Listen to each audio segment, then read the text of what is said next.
Hello everyone, मैं चमन कुमार स्वागत करता हूं आपका अपने चैनल ऑनलाइन कॉमर्स क्लास में। आज हम लोग करने वाले हैं बिजनेस मैनेजमेंट एंड कम्युनिकेशन व्यावसायिक प्रबंध एवं संचार का ऑब्जेक्टिव क्वेश्चन का पार्ट 7। इससे पहले मैंने 6 पार्ट तक करवा रखा है, जिसका लिंक आपको डिस्क्रिप्शन में मिल जाएगा। अगर आप उस वीडियो को नहीं देखे हैं तो उस वीडियो को भी जरूर देखें।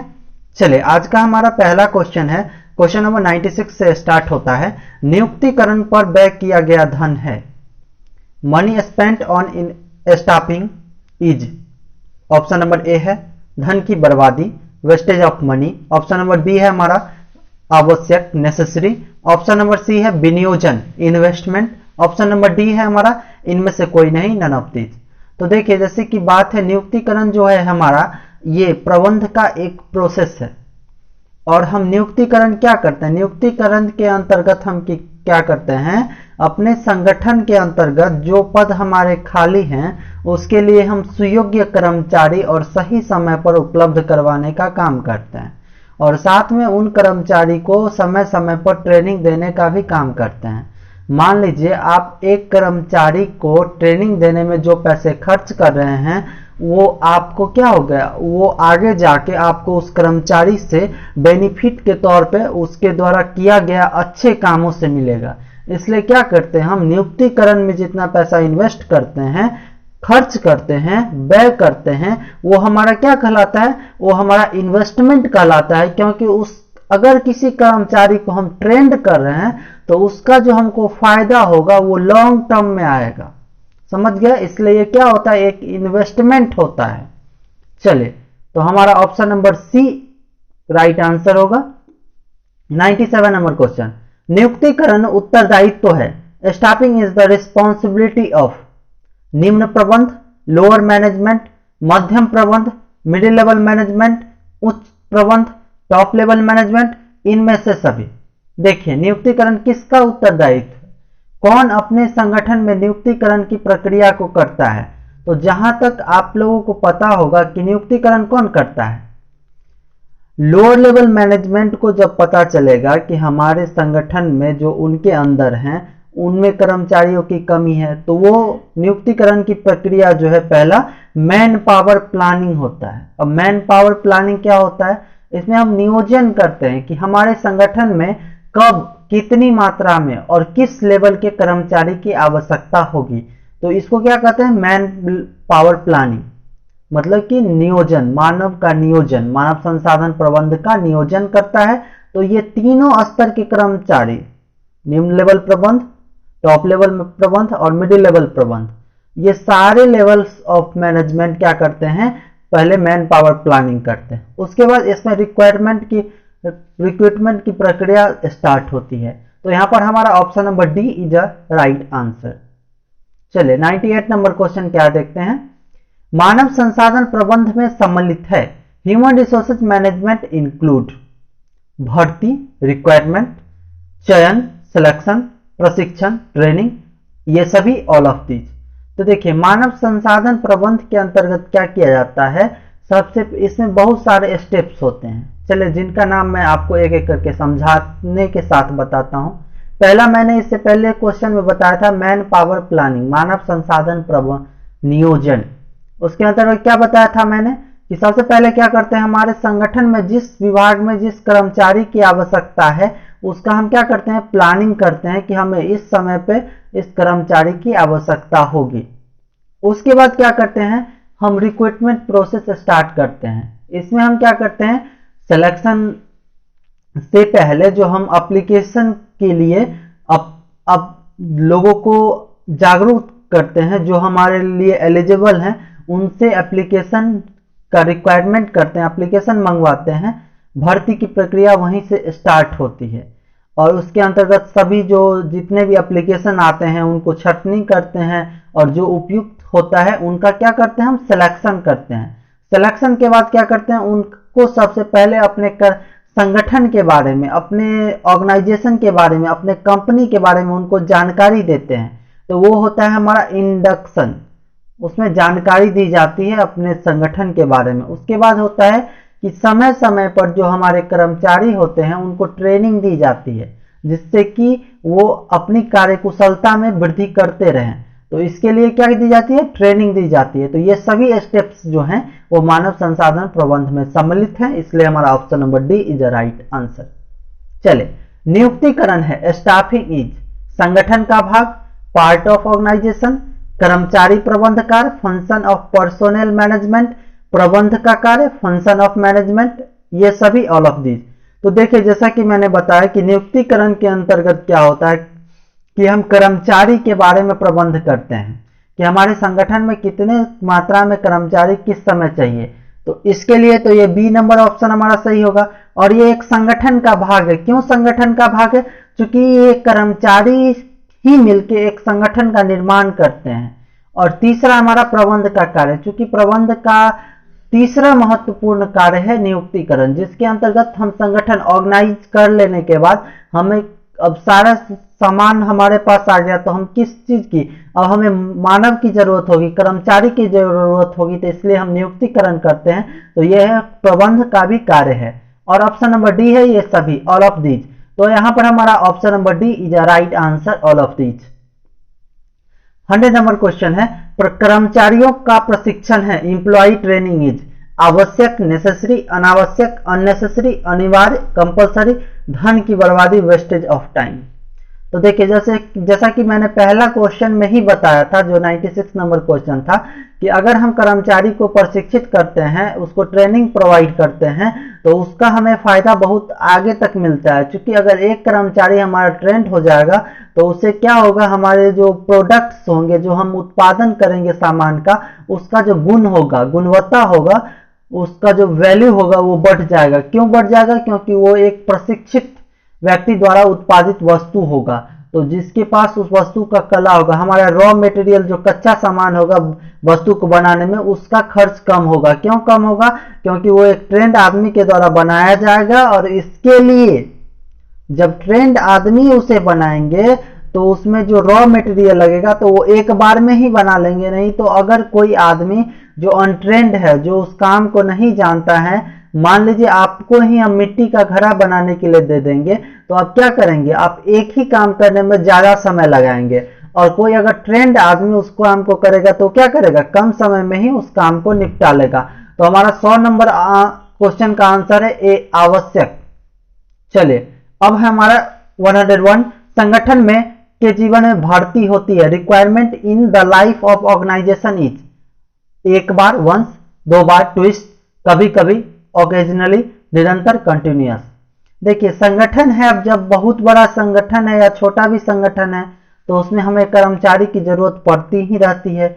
मान लीजिए पहली बार हम क्यों कर्मचारियों की भर्ती करते हैं? जब हम संगठन का पहली बार एस्टेब्लिश करते हैं उस टाइम करते हैं। अब मान लीजिए सारे कर्मचारी हमारे संगठन के योग्य नहीं होंगे, कुछ कर्मचारी को हमारे संगठन पसंद नहीं आएंगे तो हमारे संगठन को छोड़ के जा सकते हैं।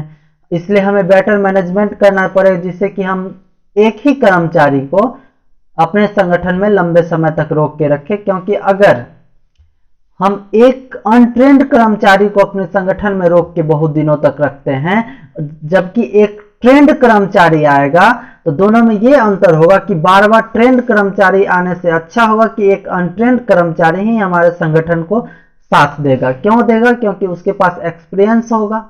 चलिए, अब साथ में हम 2 बार, अब संगठन है तो इसमें 2 बार 3 बार तो होता ही रहेगा। इसलिए ये हमारा जो हो संगठन में भर्ती है, रिक्वायरमेंट की प्रक्रिया है, वो निरंतर चलते रहती है। क्योंकि एक कर्मचारी आता है, दूसरा कर्मचारी रिटायर होता है या किसी कारण हमारे संगठन को छोड़ के जा सकता है। ऑप्शन नंबर डी हमारा होगा राइट आंसर। 102, कर्मचारियों के विकास में सम्मिलित है, डेवलपमेंट ऑफ एम्प्लॉय इन्वॉल्व। पहला है हमारा ऑप्शन पदोन्नति, प्रमोशन। दूसरा ऑप्शन है हमारा स्थानांतरण, ट्रांसफर। तीसरा ऑप्शन है हमारा प्रशिक्षण, सभी। चौथा ऑप्शन है ये सभी, ऑल ऑफ दीज। तो देखिए, जैसा कि हम बात करते हैं यहाँ पर हमारा कर्मचारियों के विकास, हम कर्मचारी का किस तरह विकास करते हैं। पहला है प्रमोशन, पदोन्नति। यहाँ पर क्या होता है, कर्मचारी एक पद पे है, मान लीजिए वो कलर के पद पे है, उसको हम क्या करते हैं, कलर, जो बहुत सारे कलर हैं उसका हेड बना देते हैं। तो यहाँ पर क्या हुआ, उसका प्रमोशन हो रहा है, तो उससे कर्मचारी का क्या हो रहा है, विकास हो रहा है। दूसरा स्थानांतरण है, मान लीजिए कर्मचारी कोई एक काम को कर रहा है और उसी सेम लेवल पे, मतलब कि उसका हम पदोन्नति नहीं करते हैं, उसको हम उसका जो लेवल है, उसका जो पद है उसको बढ़ाते नहीं हैं, लेकिन उसको क्या करते हैं, उसी लेवल के दूसरे काम की तरफ हम ट्रांसफर कर देते हैं, जिससे कि वो दूसरा जो काम भी है उस लेवल का उसको भी वो जान सके। तो उससे क्या होता है, स्थानांतरण होता है। और प्रशिक्षण के अंतर्गत हम क्या करते हैं, उसको नई नई टेक्नोलॉजी हो गई जिसकी जानकारी देते हैं, जिससे कि वो अच्छे से काम को कर सके। और हमारा ऑप्शन नंबर डी है ये सभी। तो देखिए यहाँ पे तीनों ऑप्शन जो है हमारे, पदोन्नति, प्रमोशन, स्थानांतरण, ट्रांसफर, प्रशिक्षण, ट्रेनिंग, ये सारे हमारे सही ऑप्शन है। और option number D, all of these right answer. चलिए अब हमारा है 103, कर्मचारियों का चयन होता है, सिलेक्शन ऑफ एग्जीक्यूटिव इज, निम्न श्रेणी के अधिकारियों का, लोअर लेवल एग्जीक्यूटिव, मध्यम श्रेणी के अधिकारियों का, मिडिल लेवल एग्जीक्यूटिव, और उच्च श्रेणी के अधिकारियों का, टॉप लेवल एग्जीक्यूटिव। और ये सभी देखिए कर्मचारी का चयन होता है। अब कर्मचारी संगठन है तो संगठन में सभी प्रकार के कर्मचारियों की जरूरत होगी। मान लीजिए कोई टॉप लेवल की भी जरूरत होगी, जो कि हमारे संगठन में क्या करेंगे, रूल रेगुलेशन पर उसमें फॉर्मुलेशन करेंगे, नीति का निर्माण करेंगे, जिसपे हमारा पूरा संगठन काम करेगा। उसके लेवल हमको चाहिए मिडिल लेवल कर्मचारी भी चाहिए, जो कि लोअर लेवल कर्मचारी को काम का वितरण करेगा और उनके हायर लेवल कर्मचारी द्वारा बनाए गए, मैनेजमेंट द्वारा बनाए गए कामों को निम्न लेवल तक समझाएगा। और निम्न लेवल में काम करने वाले होते हैं सुपरवाइजर वगैरह। तो ये सभी हमारा राइट आंसर होगा ऑप्शन नंबर डी।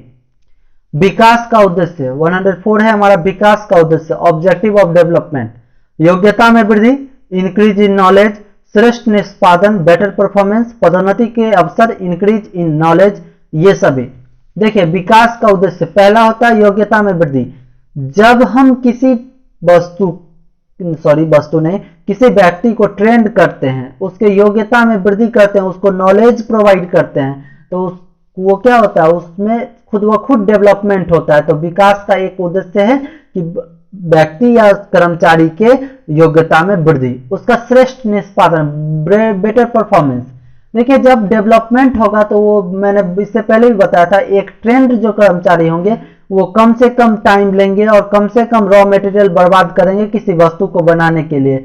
लेकिन मान लीजिए एक बर्तन बनाने वाले का ही, मिट्टी के बर्तन बनाने वाले का ही एग्जाम्पल लेते हैं, कोई जो बहुत दिनों से बर्तन बना रहा है, वो ट्रेंड है, तो वो जो काम करेगा वो एक अनट्रेंड आदमी या नया आदमी नहीं कर पाएगा। तो इससे क्या होता है, उसके श्रेष्ठ निष्पादन होता है। अगर हम किसी को डेवलप करते हैं तो उस काम को करने में बहुत अच्छा से वो परफॉर्म कर देता है। और पदोन्नति के अवसर, इंक्रीज इन यहाँ पे प्रमोशन होगा, यहाँ पे जो हमारा नॉलेज की जगह है और नहीं दिख रहा होगा, यहाँ पे नॉलेज की जगह क्या होगा, प्रमोशन होगा। चले पदोन्नति के अवसर, अगर कर्मचारी का विकास करेंगे तो वो आगे के स्तरों पर भी काम करने में सक्षम होगा, जिससे कि उसको प्रमोशन मिलेगा। और यहाँ पर हमारा ये सभी ऑल ऑफ दीज हमारा होगा राइट आंसर। चलिए अब हमारा 105 विकास की विधियां हैं। मेथड ऑफ डेवलपमेंट आर, पद हेरफेर, पोजीशन रोटेशन मेथड, मतलब कि एक जगह से दूसरे जगह कर्मचारी को हम ट्रांसफर कर देंगे, जिससे कि वो अन्य प्रकार के, उसी लेवल के अन्य प्रकार के कामों को करने का ज्ञान प्राप्त करेगा। अगला हमारा अल्पकालीन पाठ्यक्रम, शॉर्ट टर्म सिलेबस, कोई शॉर्ट टर्म का एक ट्रेनिंग पीरियड बना देंगे, उसको उसमें ट्रेनिंग दे देंगे उस काम का, तो वो क्या हो जाएगा, वो उसका डेवलपमेंट हो जाएगा। कार्य पर विकास, डेवलपमेंट ऑन द जॉब, जब कोई काम करते रहते हैं उसी समय उसको हम क्या करेंगे, उस काम को अच्छे से करने की विधि को बताएंगे, तो वो क्या होगा, हमारा work on development on the job होगा। और ये सभी ऑल ऑफ दिस, तो यहाँ पर 105 का हमारा आंसर होगा ये सभी ऑल ऑफ दिस। चलिए 106 प्रशिक्षण की विधियां, मेथड ऑफ ट्रेनिंग आर, कार्य बदली प्रशिक्षण, जॉब रोटेशन ट्रेनिंग, कार्य पर प्रशिक्षण, ऑन द जॉब ट्रेनिंग, और प्रशिक्षुता प्रशिक्षण एंड अप्रेंटिसशिप ट्रेनिंग, ये सभी। देखिए यहाँ पे जो हमारा तीनों है वो तीनों के तीनों क्या है, प्रशिक्षण ट्रेनिंग के प्रकार हैं, लेकिन कौन क्या है ये समझते हैं। कार्य बदली प्रशिक्षण, जॉब रोटेशन, जब मान लीजिए आप एक क्लर्क का काम कर रहे हैं किसी यूनिवर्सिटी में कि किसी कॉलेज में, अब मान लीजिए आपको यूनिवर्सिटी में भेज दिया गया, तो आप क्या होगा, कॉलेज का काम तो आप जानते थे, साथ में आप क्या करेंगे, यूनिवर्सिटी का भी काम आप जान लेंगे, जिससे कि क्या होगा, आपका जॉब रोटेट हुआ कॉलेज से यूनिवर्सिटी, लेकिन आपको सारे प्रकार के वहां के भी ज्ञान हो जाएंगे, जिससे कि आपको में डेवलपमेंट आएगा। उसके बाद है ऑन जॉब प्रशिक्षण, जहां क्या होता है, हैंड टू हैंड प्रैक्टिस करके आपको सिखाया जाता है। जैसे कि आप कोई काम कर रहे होते हैं और उस समय आपको हेल्प देके, जैसे कि आप क्वेश्चन बना रहे होते हैं, उस समय सर से आप पूछ लेते हैं, तो वो क्या हुआ, आप काम करते हुए क्या कर रहे हैं, सीख रहे हैं। और एक होता है अप्रेंटिसशिप, आप ITI वगैरह करते होंगे, उसमें ये ट्रेनिंग दिया जाता है। और इसके बाद है ये सभी, ऑल ऑफ दिस, तो हमारा ऑल ऑफ दिस सही आंसर होगा। नियुक्तिकरण है, स्टाफिंग इज नियोजन करना, टू प्लान नियंत्रण करना, टू कंट्रोल निर्देशित करना, टू डायरेक्शन व्यक्तियों को कार्य पर लगाना, to appoint the person on the work. तो नियुक्तिकरण में क्या होता है, नियुक्तिकरण में सही व्यक्ति को सही स्थान पे सही समय पर प्लेस करना, ये क्या कहलाता है, हमारा नियुक्तिकरण कहलाता है। तो इसका ऑप्शन नंबर ए नियोजनकरण, नियुक्तिकरण के अंतर्गत नियोजन होता है, मैन पावर प्लानिंग का होता है। नियंत्रण करना, कर्मचारी सही से कार्य कर रहा है कि नहीं, उस पर नियंत्रण करते हैं। निर्देशित करना, टू डायरेक्ट, उसको सही से काम करने बताते हैं। व्यक्तियों को कार्य पर लगाना, टू, तो यहाँ पे हमारा सबसे प्रॉपर आंसर जो होगा 107 का, वो होगा डी, व्यक्तियों को कार्य पर लगाना नियुक्तिकरण कहलाता है, क्योंकि ये इसके अंदर होता है, लेकिन व्यक्तियों को कार्य पर लगाना ही नियुक्तिकरण होता है। अब है हमारा लास्ट क्वेश्चन आज का, नियुक्तिकरण का संबंध निम्न में से है। The staffing is related with following, मनुष्य से टू पर्सन, माल से टू गुड्स, उपकरण से टू टूल्स, मशीन से टू मशीन। तो देखिए हमारा नियुक्तिकरण का संबंध, चूंकि इसमें हम मानव को किसको करते हैं, मानव को नियुक्त करते हैं अपने संगठन में, और ये मानवीय प्रक्रिया, इसलिए ये किससे संबंधित है, ये हमारा मनुष्य से संबंधित है। चलिए, thanks for watching our video. आप लोगों ने, कुछ लोगों ने कमेंट किया था कि आप सर इकोनॉमिक्स का भी बनाएं, तो मैंने स्लाइड तैयार कर रखा है और वीडियो जल्द ही अपलोड कर दूंगा। और साथ में आप लोग को ये भी जानकारी दे दूं कि मैं एग्जाम से पहले आप लोग को बिजनेस मैथ और स्टैट जो है हमारा पेपर, उसका भी मैं आपको रिवीजन का तैयारी करवा दूंगा, जिसमें कुछ क्वेश्चन एग्जाम्पल से भी होंगे, कुछ आपके सिलेबस के सब्जेक्ट से भी, मतलब कि कुछ एक्सरसाइज से होंगे, कुछ एग्जाम्पल से होंगे, और साथ में जिस क्वेश्चन में आपको प्रॉब्लम होगी वो आप पूछ सकते हैं, हमें कमेंट करके बता दीजिएगा, मैं उसका अपने अगले वीडियो में उसको लाने का प्रयास करूंगा। अगर वीडियो अच्छा लगा हो तो शेयर करें, सब्सक्राइब करें हमारे चैनल को, और ज्यादा से ज्यादा दोस्तों के साथ शेयर करें, जिससे कि उन लोगों का भी कुछ फायदा हो सके और अच्छे से तैयारी करें। Take care, bye bye.